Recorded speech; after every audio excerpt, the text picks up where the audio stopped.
All right, everybody. This is Sean Wade here with TheShareGroup. I'm excited to introduce Max Stalinski to everybody. How are you doing today, Max? Doing good, Sean. How are you today?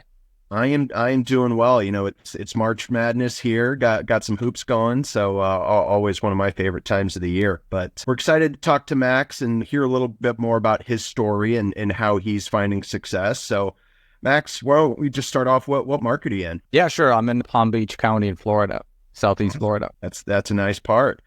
How long you been in the real estate game? So it's coming up on 4 years by the end of this year. I started like most, as a part-timer, and then more and more gradually got deeper into it. And yeah, we've been full-time now for quite a while. And what compelled you to make that switch from part-time to full-time? Honestly, so originally I had never planned doing this as a full-time job. It was just, my wife and I, we were looking at investment properties. She had owned investment properties before, and then, we felt like we were deep enough in the trenches, to, especially with a construction background, to represent ourselves. And, then it kind of grew from there. I had a friend reaching out, hey, can you help me here? Can you help me there? And then at some point it's like, you know what? I like this better than my corporate job. I should do this full time. And that's how I got the ball rolling. Awesome. And what brokerage did you start with? Keller Williams. Awesome. And what helped you choose Keller Williams over, some of the other ones? So for me, what I really like about them is, a lot of people say it's the values that they have, how they present themselves. I think for an outsider, it may look like a cult, but I'm okay with that. I personally just really like the vibe, the community that I get from Keller Williams. I love the training too. There's a lot of training. I can't really say that you need, I want to say like probably for whatever specifically you're looking for, they offer a ton of stuff. And so there's always something you can find. It's the largest broker in the US. So, I figured that'll be a good starting point.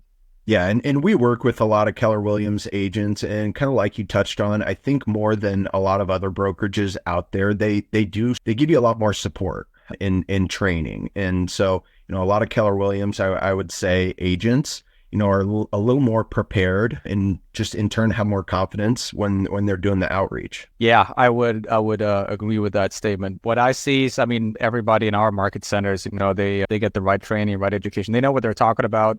I don't want to say that, that's not always the case when I deal with other brokers, but overall I have a pretty good impression, whether it's my market center or others, but from Keller Williams folks, they usually got a good grip on what's going on.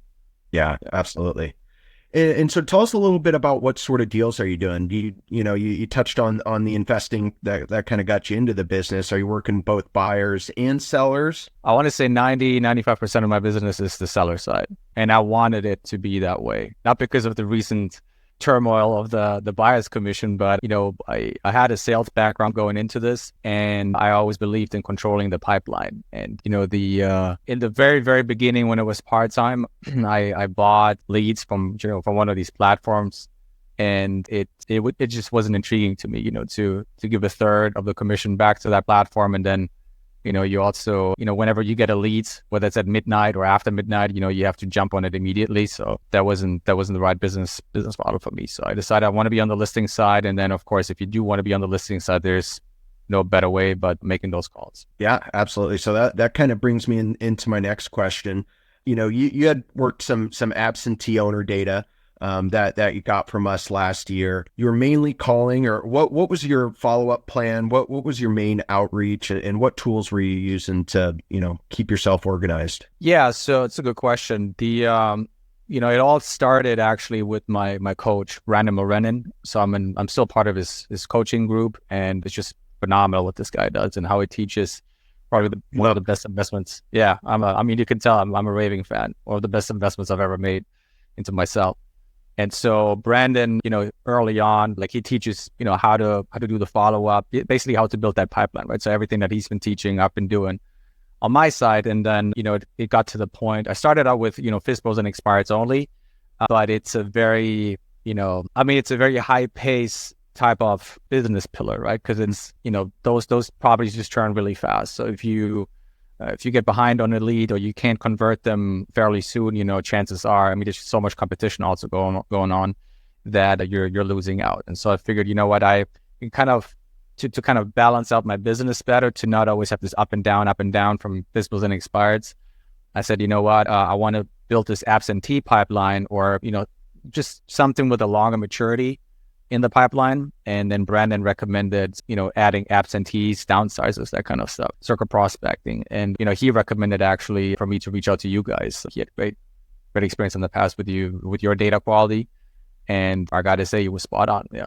The data quality you guys provide is pretty dope. Yeah, we love it. And, the quality aspect, that's the biggest differentiator for us. We can give you a million leads, but if you don't have a good phone number, you don't know who you're talking to, that lead's just not worth as much, And I'm glad you touched on the pipeline, because I think that's something that, a lot of agents, especially newer ones that we talk to, and Brandon preaches, it's not a magic bullet, it's cliche and cheesy, but I always say it's like the gym membership, just because you get that, you're not getting a six pack, right? You got to pick up that phone and smile and dial. And, I think he does a really good job of just kind of telling you how it is and what you need to do to build up that pipeline.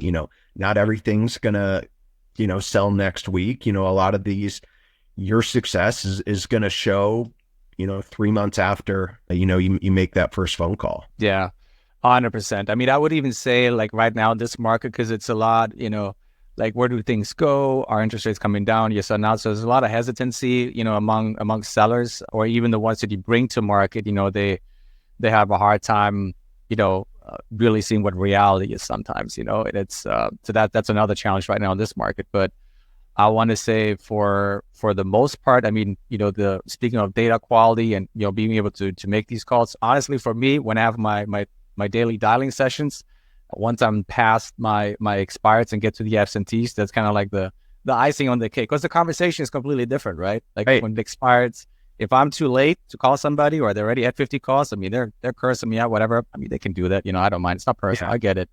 But when I make my absentee calls, they're like, "Oh, thank you so much for calling. Thank you for asking me if you wanted to sell the property for us." Right. It's completely different. Yeah. But yeah, like you said, they're not getting 30 calls before 10 a.m. like a FSBO and expired is a lot of time. Yeah, that's for sure. And just kind of going off that, what's your follow up schedule? Is it something, if you're talking to somebody, are you calling them again, every single month, or how often are you staying in front of, your lead? Kind of depends how I see them in the maturity process. So, like, if I call an absentee, I'm not going to call them every week, but I have to make sure I stay top of mind without being overly annoying. And so what I try to do is, let's say if today I generate a lead, and then I try to understand. I mean, first I qualify. I really want to make sure that I know this person is motivated to sell, and it's not just, oh yeah, if you give me $10 million from a little cottage, I'll sell. That's not a lead for me. So I use a lot of the techniques that Brandon teaches, to basically disqualify. You're going to disqualify way more than you actually qualify as a lead. And so once I get to the point that I can say, okay, this is a legit lead, and I figure out what the timeline is, what the motivation is to sell, and all these things.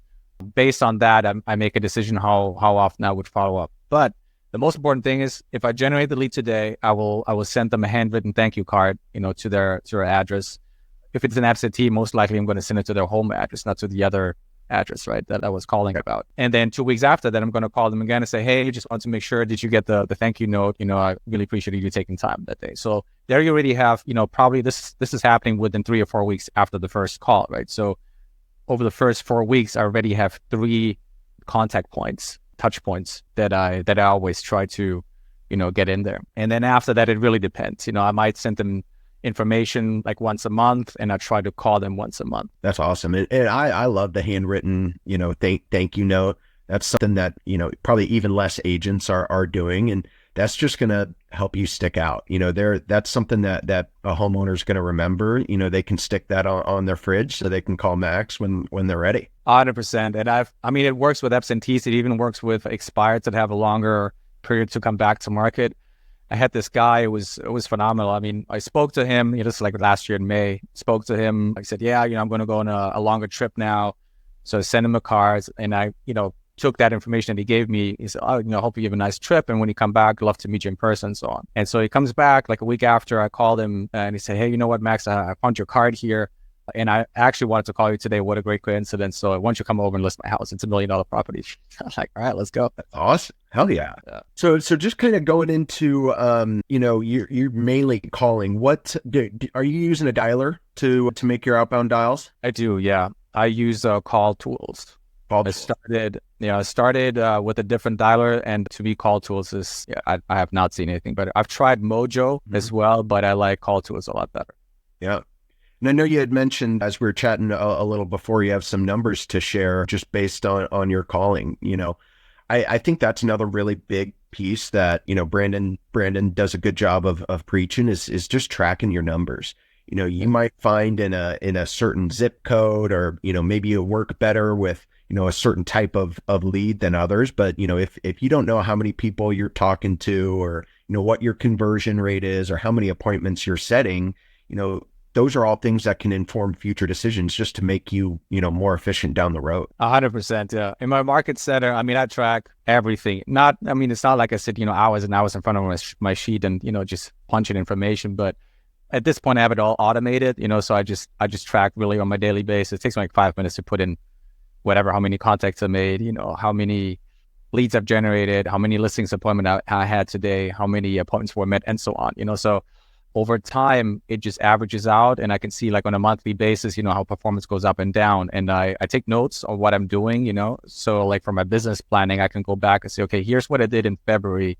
I tried this and that. And then obviously it's not like it happens immediately in the next 7 days or so that you see a change, right? But you can see over time, if you're consistently doing what you're doing, you can see that there are changes in the metrics. And then, you can make a decision, hey, is this actually better or worse for my business? And, kind of adjust from there. So for me, it's, if you can't imagine when you say you can manage what you don't measure, right? So to me, this is key. Yeah, absolutely. So really, really appreciate your time today, Max. What is, just kind of as we close out here, what's your outlook for 2024? You just mentioned earlier, the commissions lawsuit, you already being on the listing side, I think definitely helps too. But what are you seeing in your market going forward this year? So, the market here in Florida, Southeast Florida, is still pretty good. Comparatively speaking, what I hear from other areas around the country, it's fairly okay. It's not on fire, obviously, like it was, 2 years ago. But honestly, like the biggest objection that I hear right now when I call absentees or when I call downsizers, they say to me, well, I want to wait for interest rates to come down. Well, guess what? The Fed has just said interest rates are going to come down. So I suspect there's going to be a wave of listings going to the market, in the next probably 3 to 6 months. And I think for listing agents, that is just great, especially in connection with the lawsuit. On the listing side, you're safe. So just make those calls. That's all you can do at this point. Yeah, absolutely. And do you have any advice for, agents looking to get started or grow, their business and how they're marketing and prospecting? Yeah, 100%.